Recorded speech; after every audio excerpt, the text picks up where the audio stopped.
Hello friends, welcome to my channel. ഇന്നത്തെ ഈ ഒരു വീഡിയോ എനിക്ക് വളരെ സ്പെഷ്യലായിട്ടോ. കാര്യം ഇന്ന് ഞാനല്ല ഈ ഒരു കറി തയ്യാറാക്കുന്നത്. ഇന്ന് കാശ്മീരി സ്റ്റൈലിലുള്ള ഒരു കറിയാണ് തയ്യാറാക്കാനായിട്ട് പോകുന്നത്.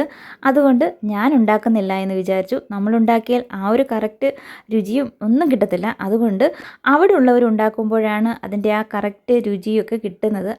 അവരുടെ വീട്ടിൽ നേരിട്ട് പോയി കണ്ടു ഇതെങ്ങനെയാണ് ഉണ്ടാക്കുന്നത് എന്നുള്ളതൊക്കെ മനസ്സിലാക്കിയിട്ടുണ്ട്. പിന്നെ കൂടെ തന്നെ ഞാൻ വീഡിയോയും എടുത്തിട്ടുണ്ട് കേട്ടോ. ഇത് അവിടുത്തെ ഒരു സ്പെഷ്യൽ കറിയാണ് കേട്ടോ. സാധാരണ നമ്മൾ വീഡിയോയിലൊക്കെ കാണുന്നത് പോലെയല്ല, കാശ്മീരികൾ എങ്ങനെയാണോ തയ്യാറാക്കുന്നത് ആ ഒരു രീതിയിലാണ് ഇത് ഉണ്ടാക്കിയിരിക്കുന്നത്. അപ്പോൾ ഞാൻ ചെല്ലുമെന്ന് പറഞ്ഞതുകൊണ്ട് ആദ്യം തന്നെ എല്ലാം ഒന്ന് അരിഞ്ഞൊക്കെ എടുത്ത് വെച്ചിട്ടുണ്ടായിരുന്നു. 2 വലിയ സവാള, 2 പച്ചമുളക്, കുറച്ച് ഇഞ്ചി, കുറച്ച് മല്ലിയില, കറിവേപ്പില, കുറച്ച് വെളുത്തുള്ളി, ഇത്രയും എടുത്ത് വെച്ചിട്ടുണ്ടായിരുന്നു. ഇതിൽ നിന്നെല്ലാം കുറേശ്ശെ എടുത്തിട്ട് മിക്സിയുടെ ചെറിയ ജാറിലേക്ക് ഇട്ട് കൊടുത്തിട്ടുണ്ട്. മുഴുവനും എടുത്തിട്ടില്ല കേട്ടോ. കുറച്ച് സവാളയും വെളുത്തുള്ളിയും ഇഞ്ചിയും പച്ചമുളകും കറിവേപ്പിലയും മല്ലിയിലയും ഇത്രയും ചേർത്ത് കൊടുക്കുന്നുണ്ട്. ഇഞ്ചി വലിയ കഷ്ണം ആയതുകൊണ്ട് അതൊന്ന് അരിഞ്ഞ് ചേർത്ത് കൊടുത്തിട്ടുണ്ട്. പിന്നെ മല്ലിയിലയും കുറച്ച് ഒന്ന് അരിഞ്ഞാണ് ചേർത്ത് കൊടുക്കുന്നത്. ഇതെല്ലാം കൂടി മിക്സിയുടെ ജാറിലിട്ട് ചെറുതായിട്ടൊന്ന് അരച്ചെടുക്കണം. ഒത്തിരി അങ്ങ് ഫൈനായിട്ട് അരക്കേണ്ട, ഒരു തരിതരിയോട് കൂടിയിട്ടാണ് ഇത് അരച്ചെടുത്തിരിക്കുന്നത്. ഇതാ ഈ കണ്ടില്ലേ, ഇതുപോലെയാണ് അരച്ചെടുത്തിരിക്കുന്നത്. ഇതങ്ങ് മാറ്റി വെക്കാം. ഇനി നമുക്ക് അടുത്തതായിട്ട് തൈരാണ് വേണ്ടത്. അപ്പോൾ വീട്ടിൽ തന്നെ പാൽ ഒഴിച്ചുണ്ടാക്കിയ തൈരാട്ടോ, നല്ല കട്ട തൈരായിട്ട് കിട്ടിയിട്ടുണ്ട്. അതൊരു സ്പൂണ് വെച്ച് നല്ലതുപോലെ ഒന്ന് ഉടച്ചു കൊടുത്തിട്ടുണ്ട്. അതിനുശേഷം മിക്സിയുടെ വലിയ ജാറിലേക്കാണ് ഇത് ഒഴിച്ചു കൊടുത്തിരിക്കുന്നത്. കുറച്ച് തൈര് എടുത്തിട്ടുണ്ട്. ഇതിലേക്ക് 3/4 ടേബിൾ സ്പൂൺ അളവിലാണ് മഞ്ഞൾപ്പൊടി ചേർത്ത് കൊടുത്തിരിക്കുന്നത്. 1/2 ടീസ്പൂൺ അളവിൽ മുളക് പൊടിയും കൂടി ചേർത്ത് കൊടുത്തിട്ടുണ്ട്. ഈ നോർത്ത് ഇന്ത്യൻസ് ഒക്കെ കറികൾ ഉണ്ടാക്കുമ്പോൾ മഞ്ഞൾപ്പൊടി അല്പം കൂടുതൽ ചേർത്ത് കൊടുക്കാം കേട്ടോ. കൂടെ തന്നെ ഇതിലേക്ക് ആവശ്യത്തിനുള്ള ഉപ്പ് ചേർത്ത് കൊടുത്തു. പിന്നെ 3/4 ടേബിൾ സ്പൂൺ അളവിൽ തന്നെ ഗരം മസാലപ്പൊടിയാണ് ചേർത്ത് കൊടുത്തിരിക്കുന്നത്. പിന്നെ കുറച്ച് കായപ്പൊടി, അതായത് ഒരു ടീസ്പൂൺ അളവിൽ ചേർത്ത് കൊടുത്താൽ മതി കേട്ടോ. ഇനി കുറച്ച് വെള്ളവും കൂടി ഇതിലേക്ക് ഒഴിച്ചു കൊടുത്തിട്ട് നന്നായിട്ടൊന്ന് അടിച്ചെടുത്തുകൊണ്ട് വരാം. ഇനി അടുത്തതായിട്ട് വേണ്ടത് കടലമാവാണ്. ഒരു 2 ടേബിൾ സ്പൂൺ അളവിൽ കടലമാവ് എടുത്തിട്ടുണ്ട്. നമ്മൾ ആദ്യം ഈ തൈര് അടിച്ചെടുത്തതിലേക്കാണ് ഈ ഒരു കടലമാവ് ചേർത്ത് കൊടുത്തിരിക്കുന്നത്. എന്നിട്ട് നല്ലതുപോലെ ഒന്ന് ഇളക്കി കഴിഞ്ഞിട്ട് ഇനി വീണ്ടും ഇതിൻ്റെ ആ കട്ടകളൊക്കെ ഒന്ന് മാറി കിട്ടുന്നതിന് വേണ്ടിയിട്ട് നല്ലതുപോലെ ഒന്ന് അടച്ചു വെച്ചിട്ട് നമുക്കിതും ഒന്ന് അടിച്ചെടുക്കാം. കട്ടകളൊക്കെ നല്ലതുപോലെ മാറിയിട്ടുണ്ട് കേട്ടോ. ഇനി ഇതിലേക്ക് നമ്മൾ നേരത്തെ ആദ്യം കുറച്ച് കറിവേപ്പിലയും മല്ലിയിലയും സവാളയും ഇഞ്ചി വെളുത്തുള്ളിയൊക്കെ ചതച്ചില്ലേ, അതിൽ നിന്നും ഒരു 2 ടേബിൾ സ്പൂൺ അളവിൽ ഇതിലേക്ക് ഒഴിച്ചു കൊടുത്ത് നല്ലതുപോലെ ഒന്ന് ഇളക്കി മാറ്റി വെച്ചിട്ടുണ്ട്. ഇനി ഒരു ബൗളിലേക്ക് ഒരു 5 ടേബിൾ സ്പൂൺ അളവിൽ കടലമാവ് എടുത്തിട്ടുണ്ട്. ഈ മാവിലേക്ക് ഒരു പച്ചമുളക് ചെറുതായിട്ടൊന്ന് അരിഞ്ഞ് ചേർത്ത് കൊടുത്തിട്ടുണ്ട്. കൂടെ തന്നെ 2-3 കറിവേപ്പിലയും കൂടി ഒന്ന് ചെറുതായിട്ട് അരിഞ്ഞ് ചേർത്ത് കൊടുക്കാം. അത് കഴിഞ്ഞപ്പോൾ ഇതിലേക്ക് ആവശ്യത്തിനുള്ള ഉപ്പാണ് ചേർത്ത് കൊടുത്തിരിക്കുന്നത്. ഇനിയും കുറച്ച് സവാളയാണ് ചേർത്ത് കൊടുത്തിരിക്കുന്നത്. നമ്മൾ ആദ്യം അരിഞ്ഞ് വെച്ചായിരുന്നല്ലോ, അതിൽ നിന്നും കുറച്ച് ഇതിലേക്ക് ചേർത്ത് കൊടുത്തിട്ടുണ്ട്. പിന്നെ കുറച്ച് വെള്ളവും കൂടി ചേർത്ത് കൊടുക്കാം. ഇനി നമ്മളിതിലേക്ക് ഈ ഒരു സമയത്താണ് മഞ്ഞൾപ്പൊടി ചേർത്ത് കൊടുക്കുന്നത്. 1/2 ടീസ്പൂൺ അളവിൽ മഞ്ഞൾപ്പൊടിയും 1/4 ടീസ്പൂൺ അളവിൽ മുളക് പൊടിയും കൂടി ചേർത്ത് കൊടുത്ത് നല്ലതുപോലെ ഒന്ന് മിക്സ് ചെയ്തെടുക്കുകയാണ്. ഒരുപാട് വെള്ളം കൂട്ടി കൊടുക്കാതെ, നമ്മൾ പക്കാവടയൊക്കെ ഉണ്ടാക്കത്തില്ലേ ആ ഒരു രീതിക്ക് വേണം ഇത് കുഴച്ചെടുക്കാനായിട്ട്. ഇനിയിപ്പോൾ നമ്മളൊരു കടായിലേക്ക് എണ്ണ ഒഴിച്ചു കൊടുത്തു. ഈ ഒഴിച്ചു കൊടുത്തിരിക്കുന്ന എണ്ണ സൺഫ്ലവറോ പിന്നെ വെളിച്ചെണ്ണയോ ഒന്നും അല്ല കേട്ടോ, ഇത് കടുകെണ്ണയാണ്. അതായത് ട്രഡീഷണൽ സ്റ്റൈലിലാണ് ഇത് ഉണ്ടാക്കുന്നത്. അതുകൊണ്ട് കടുകെണ്ണയിൽ തന്നെയാണ് തയ്യാറാക്കിയിരിക്കുന്നത്. അപ്പോൾ നമ്മൾ കുഴച്ച് വെച്ചിരിക്കുന്ന ആ മാവ് കൊണ്ട് പക്കവടയാണ് ഉണ്ടാക്കാനായിട്ട് പോകുന്നത്. അപ്പോൾ ഇതുപോലെ എല്ലാ എണ്ണയിലേക്കിട്ട് നല്ലതുപോലെ തിരിച്ചും മറിച്ചും ഒക്കെ ആയിട്ട് ഒന്ന് ഫ്രൈ ചെയ്തെടുക്കുകയാണ്.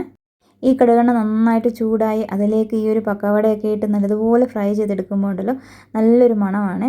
അപ്പോൾ ആദ്യം ഇട്ടതൊക്കെ നല്ലതുപോലെ ഒന്ന് ഫ്രൈ ചെയ്തെടുത്തിട്ടുണ്ട്. ഇതുപോലെ ചെറുതായിട്ട് ഇങ്ങനെ നുള്ളി ഇട്ടാണ് ഇവർ ഈ പക്കവട ഉണ്ടാക്കുന്നത്. അങ്ങനെ പക്കവടയൊക്കെ ഉണ്ടാക്കിയെടുത്ത് മാറ്റി വെച്ചിട്ടുണ്ട്. ഇനി അതേ കടായിലേക്ക് കുറച്ച് കടുകെണ്ണ ഒഴിച്ചു കൊടുത്തിട്ടുള്ളൂ. അത് കഴിഞ്ഞപ്പോൾ 1/4 ടീസ്പൂൺ അളവിൽ കായപ്പൊടിയും ഒരു 3 വറ്റൽമുളകും 1/4 ടീസ്പൂൺ നല്ല ജീരകവും ചേർത്ത് കൊടുത്തിട്ടുണ്ട്. പിന്നെ കുറച്ച് കടുകാണ്, വെളുത്ത കടുകുണ്ടല്ലോ, ലൈറ്റ് യെല്ലോ കളറിലെ കടുകുണ്ട്, അതാണ് ചേർത്ത് കൊടുത്തിരിക്കുന്നത്. പിന്നെ 1/4 ടീസ്പൂൺ അളവിൽ ഉലുവായും കൂടി ചേർത്ത് കൊടുത്തിട്ടുണ്ട്. പിന്നെ കുറച്ച് കറിവേപ്പിലയും കൂടി ഇട്ട് കൊടുത്തിട്ടുണ്ട് കേട്ടോ. ഇനി ഇതെല്ലാം കൂടി ചേർത്ത് ചെറുതായിട്ട് ഒന്ന് ഇളക്കി കൊടുക്കുകയാണേ.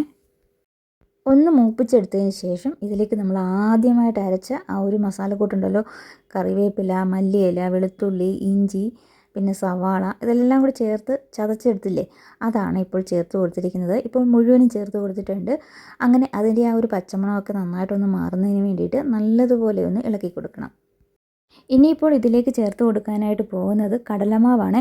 ഒരു 2.5 ടേബിൾ സ്പൂൺ അളവിൽ ചേർത്ത് കൊടുത്താൽ മതി കേട്ടോ. ഒരുപാടങ്ങ് വേണ്ട. കുറച്ച് മാത്രം ചേർത്ത് കൊടുത്ത് നല്ലതുപോലെ ഒന്ന് ഇതുപോലെ ഇളക്കി കൊടുത്ത് നന്നായിട്ടൊന്ന് മൂപ്പിച്ചെടുക്കണം. അപ്പോൾ നന്നായിട്ട് തീ കുറച്ച് കൊടുത്തിട്ട് വേണം ഈ ഒരു സമയത്ത് ഈ പൊടികളൊക്കെ ഒന്ന് ചേർത്ത് കൊടുക്കാനായിട്ട്.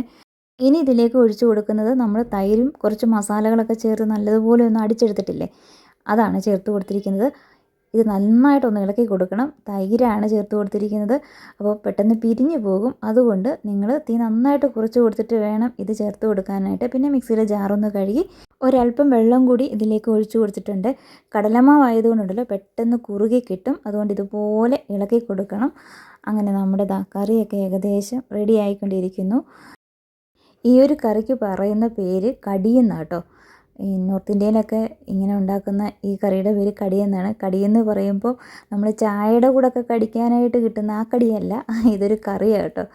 അപ്പം ഇത് ഉണ്ടാക്കിയിരിക്കുന്നത് കാശ്മീരികൾ എങ്ങനെയാണോ തയ്യാറാക്കുന്ന ആ ഒരു ട്രഡീഷണൽ രീതിയിൽ തന്നെയാണ് ഇന്നിവിടെ ഉണ്ടാക്കിയിരിക്കുന്നത്. അപ്പോൾ നല്ല മണമൊക്കെയാണ് വരുന്നത്. അതായത് ഇത് നല്ലതുപോലെ ഒന്ന് ഇളക്കി ആ ഒരു മസാലയൊക്കെ ചേർന്ന് കഴിയുമ്പോഴേ നല്ലൊരു മണം കേട്ടോ. ഇതിപ്പോൾ നന്നായിട്ടൊന്ന് കുറുകി വരുന്നുണ്ട്. നല്ല കളറ് കണ്ടോ, നല്ല യെല്ലോ കളറിലാണ് കിട്ടിയിരിക്കുന്നത് കണ്ടോ. പതഞ്ഞ് കുറുകി വന്നിട്ടുണ്ട്. ഇനി നമ്മൾ നേരത്തെ ഫ്രൈ ചെയ്ത് വെച്ചിരിക്കുന്ന പക്കവടയാണ് ചേർത്ത് കൊടുത്തിരിക്കുന്നത്. ഇതിലേക്ക് ഈ ഒരു പക്കവട കൂടെ ചേർക്കുമ്പോഴാണ് ഇതിൻ്റെ ആ ഒരു ട്രഡീഷണൽ രീതിയാകുന്നത് കേട്ടോ. അപ്പോൾ നന്നായിട്ട് ഉണ്ടാക്കിയെടുത്തിട്ടുണ്ട്. ഇനിയും കുറച്ച് മല്ലിയിലയും കൂടി ചേർത്ത് കൊടുത്താൽ വേറൊന്നും ചേർത്ത് കൊടുക്കണ്ട.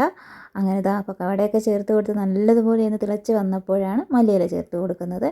പിന്നെ ഇതിൻ്റെ ഉപ്പൊക്കെ ഉണ്ടോ എന്ന് ഈ ഒരു സമയത്ത് നോക്കിയിട്ട് കുറവാണെങ്കിൽ കുറച്ചുകൂടി ഉപ്പൊക്കെ ചേർത്ത് കൊടുക്കാം. ഇപ്പോൾ ഇടയ്ക്കൊന്ന് നോക്കിയപ്പം കറക്റ്റ് പാകത്തിനാണ്, എല്ലാവരും ഒന്നും കൂടിയിട്ടില്ല. നമ്മൾ അരച്ച സമയത്തൊക്കെ ഉപ്പൊക്കെ ചേർത്തിട്ടുണ്ടായിരുന്നു, അതുകൊണ്ട് ഉപ്പ് ചേർക്കേണ്ട ആവശ്യമില്ല. അങ്ങനെ കറിയൊക്കെ ഒരു ബൗളിലേക്ക് എടുത്തിട്ടുണ്ട്. എല്ലാം പാകത്തിന് ഉപ്പും എരിവും പുളിയും ഒക്കെ ഉണ്ട് കേട്ടോ, പാകത്തിന്. നമ്മുടെ മോര് കാച്ചത്തില്ലേ, അതുപോലെയാണ് ഇതും. ഒരു വെറൈറ്റി ആയിട്ടാണ്. ഇതിന് പറയുന്ന പേരാണ് കടിയെന്ന്. തനി കാശ്മീരി സ്റ്റൈലിലാണ് ഇന്നിത് തയ്യാറാക്കിയിരിക്കുന്നത്. ഒരു പ്രത്യേക രുചി തന്നെ കേട്ടോ. ഈ ഒരു കറി ഉണ്ടാക്കുമ്പോഴേ ഇവരൊക്കെ കറിവേപ്പില ചേർക്കത്തുള്ളൂ കറിയിൽ കേട്ടോ. ബാക്കി എല്ലാ കറിയിലും ഒരു മല്ലിയിലയാണ് ചേർക്കുന്നത്. കടി തയ്യാറാക്കുമ്പോൾ മസ്റ്റായിട്ടും കറിവേപ്പില ചേർത്ത് ഉണ്ടാക്കത്തുള്ളൂ. കറിവേപ്പില പറിക്കുമ്പോഴേ നമുക്കറിയാം ഇന്നത്തെ കറി എന്താകും എന്നുള്ളത്. അങ്ങനെ നമുക്ക് നല്ല അടിപൊളി ഒരു കറി ഉണ്ടാക്കി തന്നിട്ടുണ്ട്. അങ്ങനെ ഇന്നത്തെ വീഡിയോ ഇത്രയേ ഉള്ളൂ. ഈ ഒരു വീഡിയോ നിങ്ങൾക്ക് ഇഷ്ടമായിട്ടുണ്ടെങ്കിൽ നിങ്ങളുടെ അഭിപ്രായങ്ങൾ അറിയിക്കുക, ലൈക്ക് ചെയ്യുക. അതുപോലെ തന്നെ സബ്സ്ക്രൈബ് ചെയ്തിട്ടില്ലെങ്കിൽ സബ്സ്ക്രൈബ് ചെയ്യുക. വീഡിയോ കണ്ട എല്ലാ കൂട്ടുകാർക്കും താങ്ക്